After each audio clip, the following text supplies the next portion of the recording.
I'm tired. I'm sick of it. I can't do it anymore. I can't debate dollars per war. I can't talk about B war versus F war. I can't debate whether or not valuable means anything anymore. I can't talk about why RBIs don't measure a player's value, but they can inform the context of what the player did. I can't do it. I can't. The discourse around stats is just awful. And guys, I don't feel like making videos about stats anymore. I can't. It makes me sad.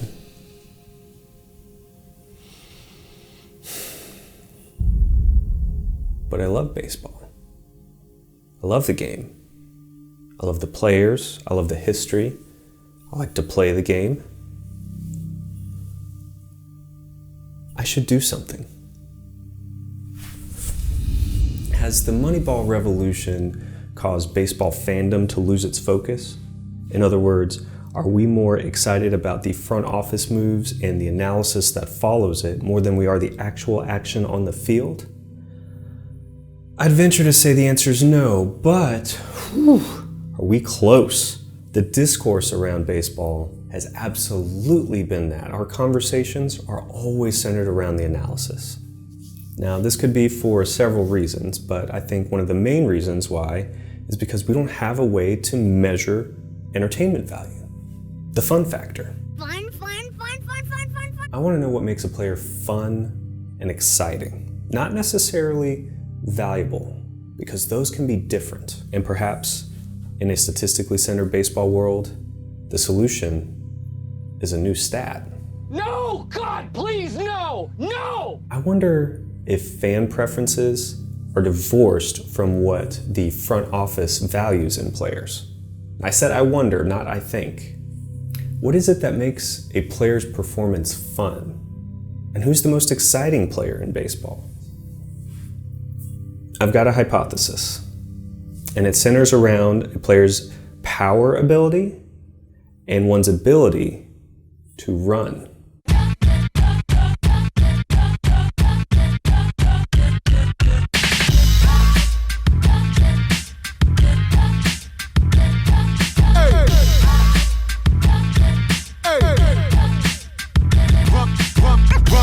Here come the menaces to sobriety, like what? Super thuggers dumping on the cut. Run. My motherfucking Uzi weighs a ton. Hit the drum till you hear it go ba-dum-ba-bum-bum. Run. Piety just really isn't us. With a rush, see you cutting up a pie, that's my lunch. Run. Yo motherfucking pockets when I come. It's an honor to be robbed by Denise's only son. Yeah, ever ready, baby boy, bit it, moving extra heavy, whipping Chevy. Gotta get it, eat spaghetti with the monster. Vegan bitches feed them dick cause they don't eat no steak and lobster. Sosa was my hero, honey, Tony's just a fucking house. Out of mind, out of touch, at a time. Man, I smoke a bogey backwards with a thumb up like it's fine. Run. Sleep the supper, say, supper sweet divine. Leave me here to drown in glory, you're too good to cross that line. Run. Tragically struck down in my prime by the speed at which the bags are dropping. Should've watched the sky. You don't wanna live this life, it's really not sublime. I'm only doing what I want while hocking loogies at the swine.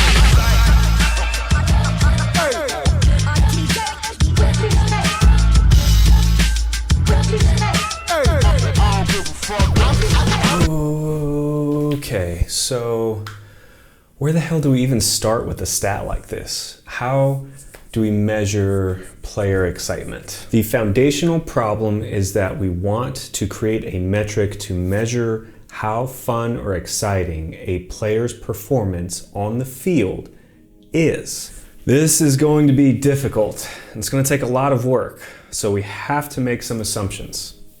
We can't factor anything outside of statistical measurements because, well, you can't measure for that. I mean, how much can you measure the excitement value of a bat flip or some flair or swag or anything like that? You can't. So we know that that's a factor for how fun someone is, but we can't use it because we can't quantify it. We can't measure it, so we can't use it. Number two, we cannot use the stat for pitchers yet, and I'll explain that later. Number three, we're not going to penalize any players when we calculate this stat. As in, I won't subtract from their measurement based on their performance. Negative funness is not a concept that I'm interested in. So for example, if a player strikes out, we're not going to subtract from their fun value. Last assumption, and this is important, We are not interested in what makes a player valuable or good, only how fun they are. Think of this as entertainment value to you, the spectator, the fan. Entertainment is an incredibly subjective thing. Not everyone finds the same things to be exciting, so how do we surmount this problem? Well, with a survey. Stop right there. I'm interrupting here because we're about to get very nerdy. If you are not interested in any sort of statistical methodology, then I suggest that you jump to this time code. I'm going to stop you right there. If maybe you're not interested in statistical methodology but are interested in what was contributing to this stat, you can jump to this time code. This is your final warning. Before we can get into the survey, we need to fade to black. There we go.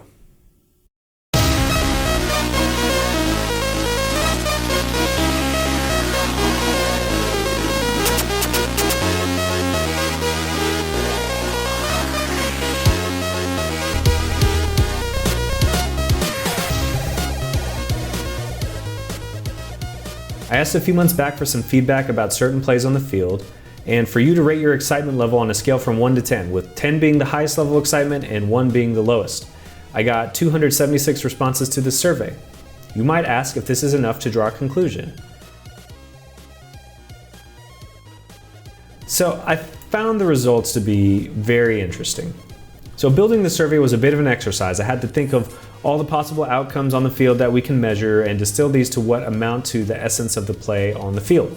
Let's start with offense, which is certainly easiest. Single, double, triple, home run, stolen bases, walks, and I thought, what are certain degrees of intensity for these metrics? So like, I saw this play at the beginning of the season when a stat line would look unincredible, but when you watched it, it was mesmerizing.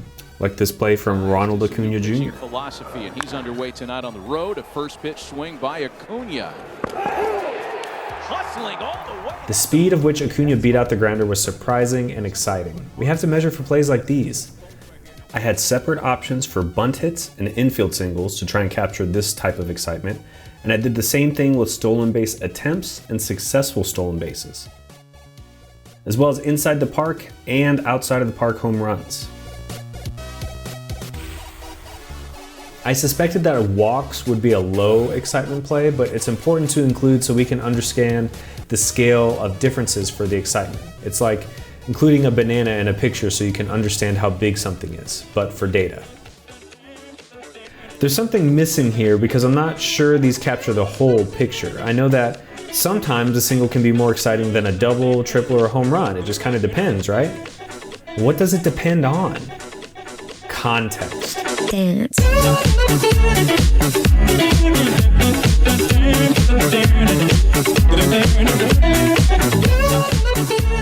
When did that single happen? Was it at the beginning of the game or at a pivotal late inning moment? I wanted to capture that too, so I included clutch hit as an option.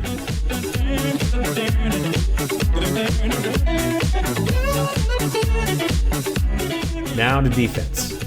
This is a bit trickier. If I pose the question, what defensive plays are most exciting? I think you'll have a hard time pinning down the exact plays that are measurable. You'd probably say things like a spin throw from a shortstop, or a diving catch, or a home run robbery. Unfortunately, there are no specific stats for any of these except for possibly home run robberies, and I'll return to that in a second. Instead, you get putouts, assists, errors. Those are it. Those are the counting stats. Now, we do have stats like DRS and UZR that measure how good a player is at defense, but remember, we're not really interested in that. We want the counting stats. There was no easy decision on how to account for defensive excitement, so I settled on trying to get an idea of what people liked in general, and then take it from there. Diving catches, outfield assists, home run robberies, infield web gems.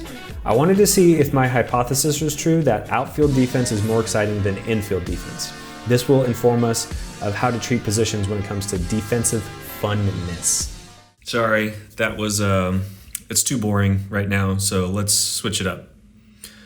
Let's look at my cats. This one's Dinah. Hey, baby. Cats never look up, do they? Gosh. Lucy.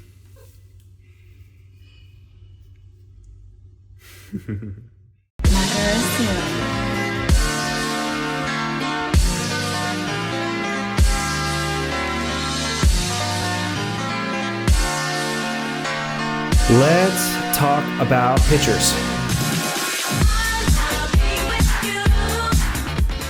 Pitchers are fundamentally different in their experience on the field. They are controlling the ball the most, and most of the time, they are not part of the action when the ball is put in play. Their role is about what comes before the play. So when I asked myself, are pitchers fun? I thought, yes, I guess. And then when I asked myself, why are they fun? I thought, I don't know. Is it velocity? Well, sometimes. I mean, it used to be novel, not so much anymore. Sometimes slow pitchers are fun. Is it the breaking stuff? Maybe. Maybe a larger amount of breaking on a pitch could be fun, but again, it doesn't have to be. A larger amount of break on a pitch could be fun, but again, it doesn't have to be. In the end, I decided on strikeouts looking and swinging.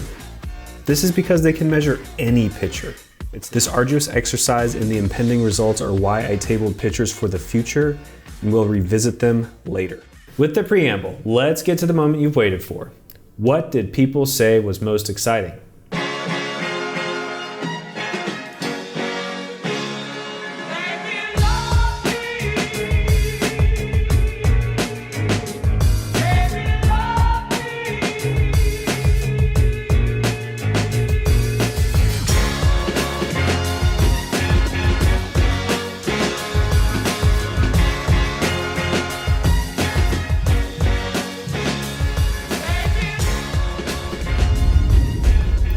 Let's start with offense. Triples edged out outside of the park home runs, but inside of the park home runs were far and away the most exciting. This makes sense. Remember when I said the common things for exciting players? Power, speed. Triples and inside of the park home runs require speed, and home runs are, well, home runs. It's power. Walks scored as anticipated, and clutch hits was perhaps the most surprising result. Clutch hits scored very well, so it seems along with power and speed, there's a desire for performing in a big moment. When you think about your favorite moments at a ballpark, or at your home, or on your screen, or in the playoffs, aren't the clutch hits the moments you remember the most? They make quite an impression on us, and the survey bears this out. So, let's talk strikeouts. These stats were by far the most divisive, as there was a huge swath of opinions. The majority of folks settled somewhere below the middle of the excitement range. Because of the larger disparity, and the inconclusiveness of the really only stat we have for pitchers, I found it too difficult to factor in at the moment. Maybe we'll revisit them in the future, but it's going to be a tall task.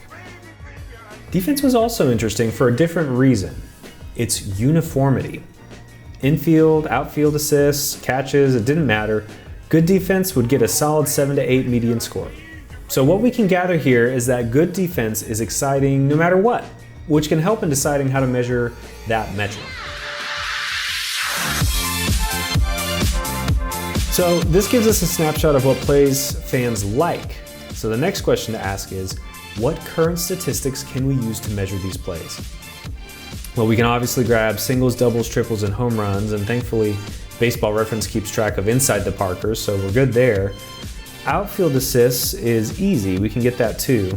I took a long, deep search for home run robberies, but apparently those are only measured by Baseball Info Solutions, which you have to have a professional license to have access to it, and I didn't want to pay. So there's that. If any of you have access to the data, hit me up. For now though, it will be missed. What else though?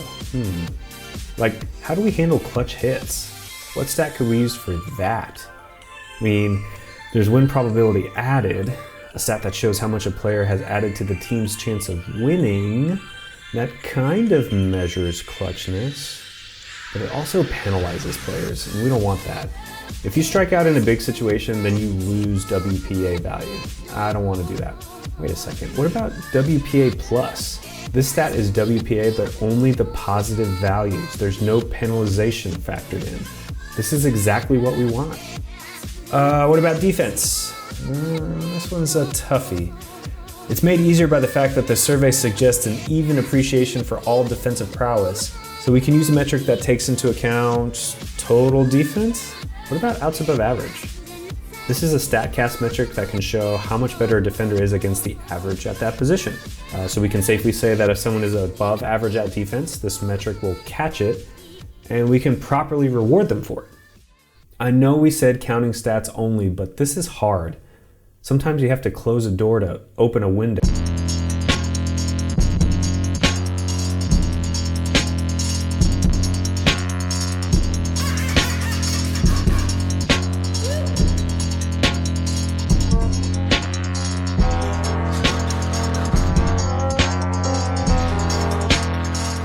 So we got a list. Is this enough?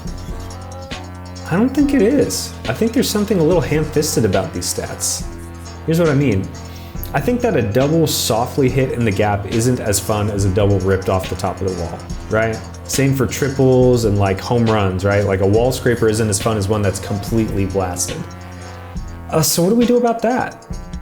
Can we reward good contact, reward power? Yes. So the barrel stat is assigned to batted balls whose hit types in terms of exit velocity and launch angle have led to a minimum 500 batting average and a 1500 slugging percentage since StatCast was implemented in 2015. So the target exit velocity to look for is 98 miles per hour and the launch angle between 26 and 30 degrees. So if a batted ball was hit that hard and between that launch angle, it's a barrel.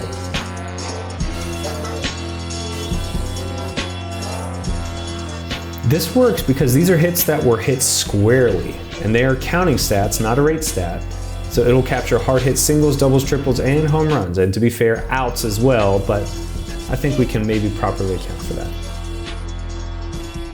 Here's one more thing about home runs. I've already said that they're not all made equal, and I think that home runs that go a long distance are more fun than average.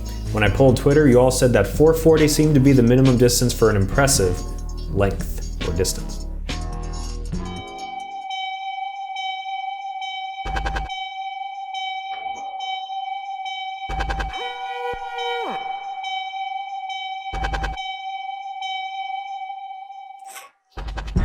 Okay, so we've handled the power aspect of funness. I think that's good. What about speed?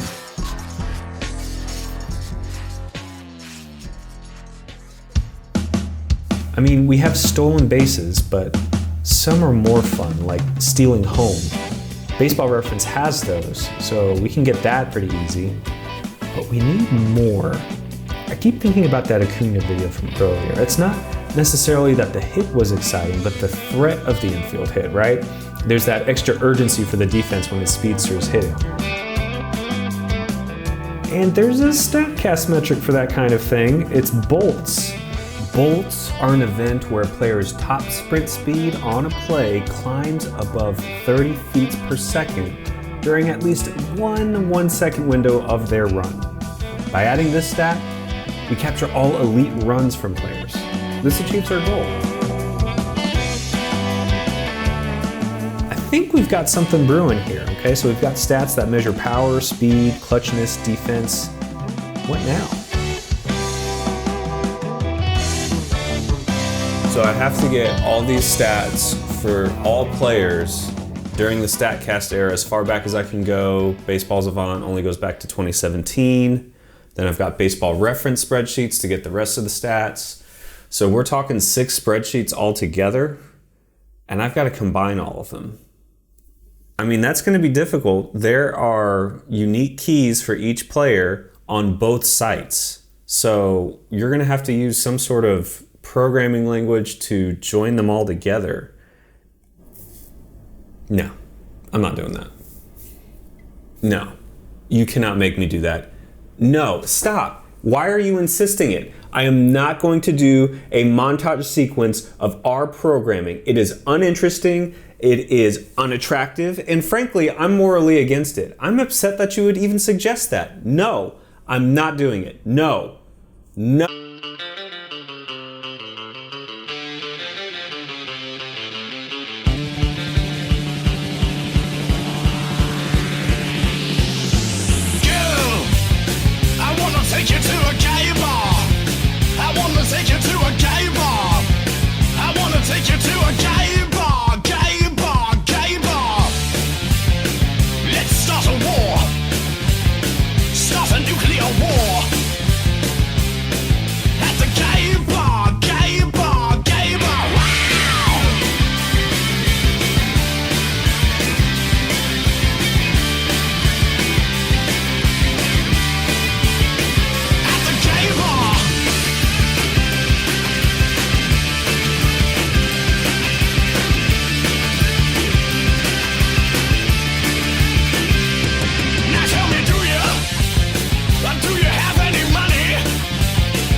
This is your conversaphone instructor who will teach you the essentials of touch typing quickly and efficiently.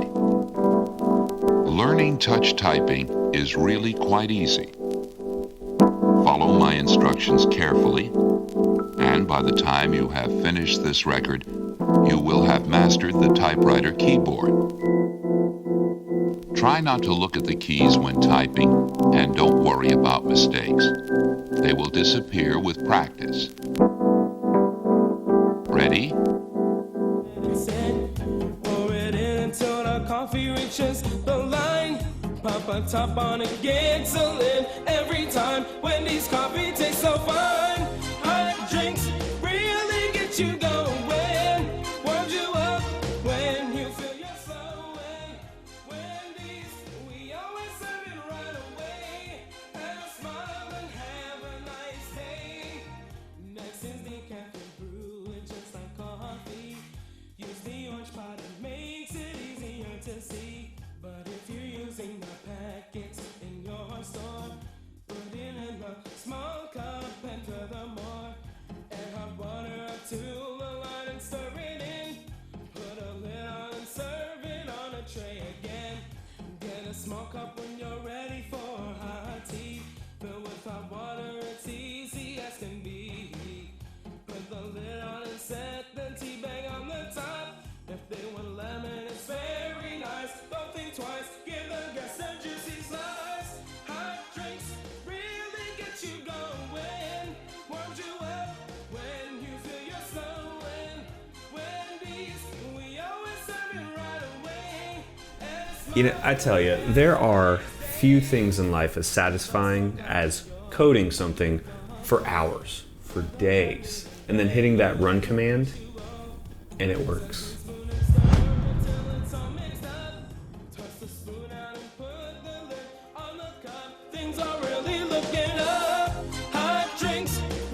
I've included the code in the description if you're interested. I know you're not, but the nerd who's watching with you is dying to see it.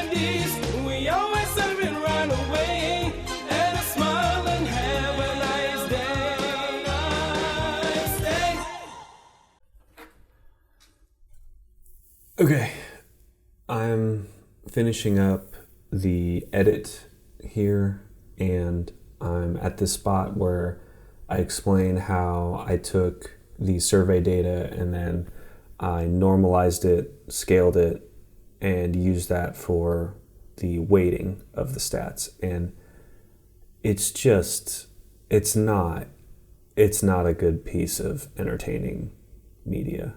I can't put that in good faith. So I'm just gonna look at the camera now and explain what I did. Scaling is when you take the data and you create a reference point around it. You know what? Never mind.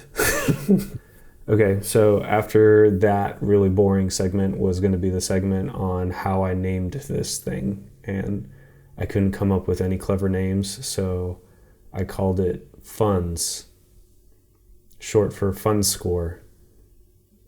Yeah, Funds. That's the best I can do.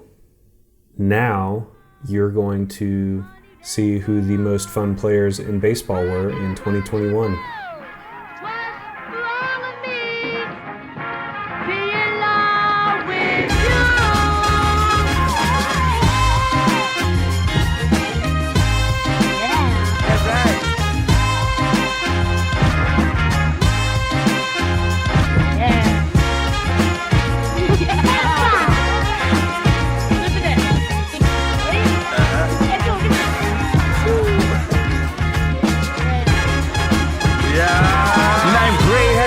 Of the suede Durango jacket, ball slang glow, Bronx is only Django. Snappy a golfer stopper, that's what my raps go. He got it, are you kidding? No way! No way! It's time to a better love, let the wings spread. It'll always come back, baby. Come back, shellac, black, baby. A comeback, flat, black paint on the Chevy. Don't love me. What can I do? What can I do? Just put on my best pair of shoes, 'cause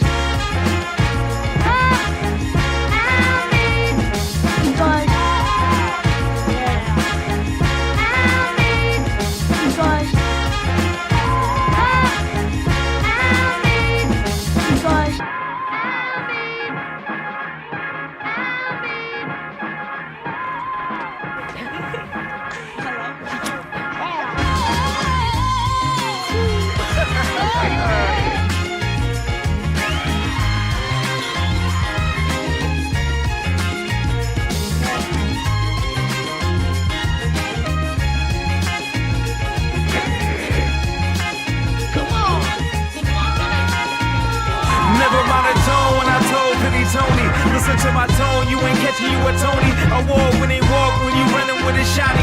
Why you running from us? Why you messing with us? We ain't got no guns, we just let the bears witness. The grizzly, maybe polar.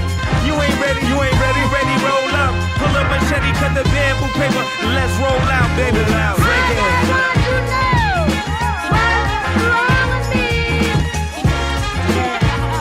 So that was the most fun players in 2021. The next segment is going to be how funds looks in a historical context. Either that or we can look at my cats again. Which one?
Remember to breathe.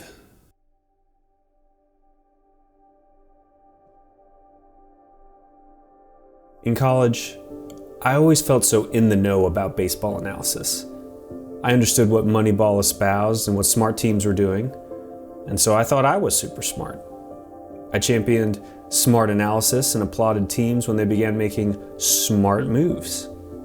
Looking back, I was a bit smug.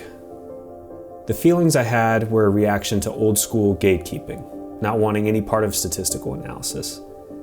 Since I saw myself as part of team front office, I was gleaming when teams started pouring resources into analytical departments and began smart rebuilds like the Astros.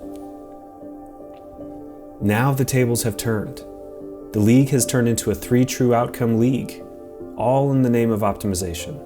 And analysts stand by team front office for making these smart moves that really boil down to salary manipulations and completely unfun optimizations. Walks are good, but they're not fun.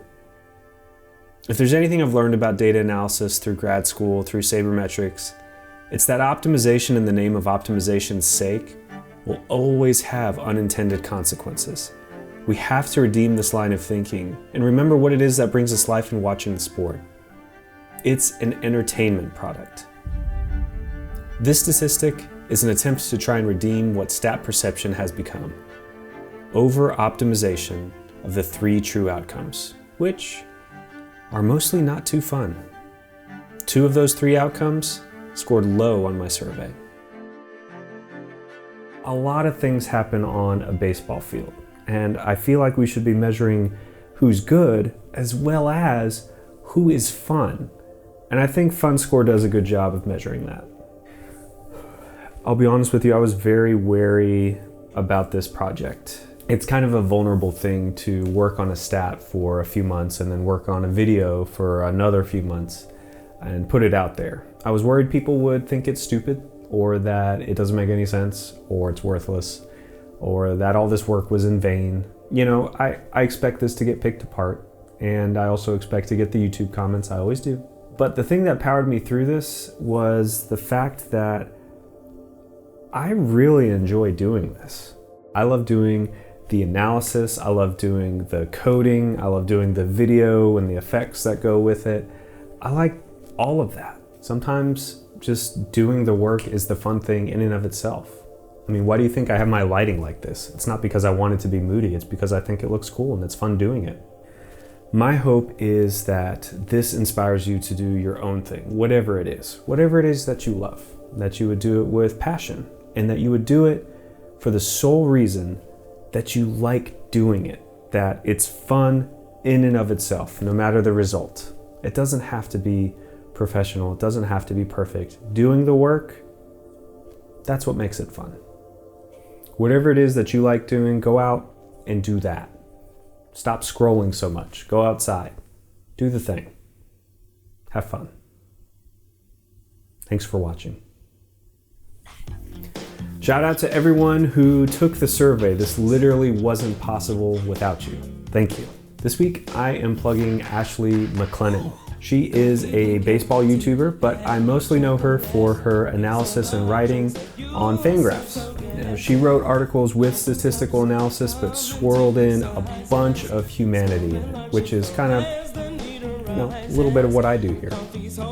Some of my favorite pieces of hers was an article that she did on baseball movies, of course, and another article she did on Tyler Glasnow and his vulnerability and why he might make a good model as the face of baseball. Check out her channel and her writing. I will put the link in the description. Okay, one last announcement here. This is sort of a reward for sticking with it till the end. I've got a new date for the next video. It is December 31st. That's right, at the end of this month, the next video should be done and ready. I'm about 90% sure it'll be done.